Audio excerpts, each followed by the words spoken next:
Hello! Good day, Madam Sir.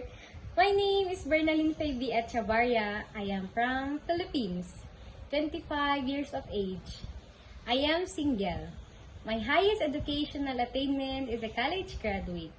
My mother's name is Unida B. Echavarria and my father's name is Bernard B. Echavarria. I have one sister named Patricia, 15 years of age.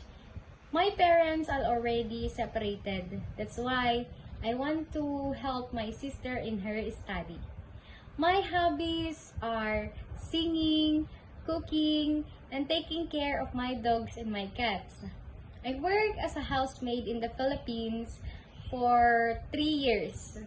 I serve a one couple and a one child aged 2 years old.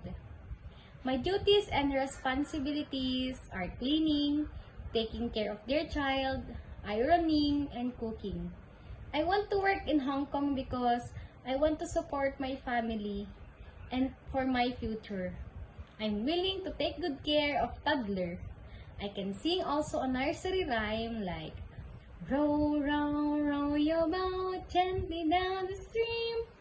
Merrily, merrily, merrily, merrily, life is not a dream. To my future employer, please choose me because I am honest, trustworthy, kind, energetic, and hardworking.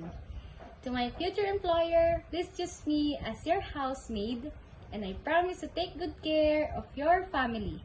And I'm willing to learn and follow your house rules. Thank you, and I'm looking forward to work with you as soon as possible, Madam Sir. Thank you!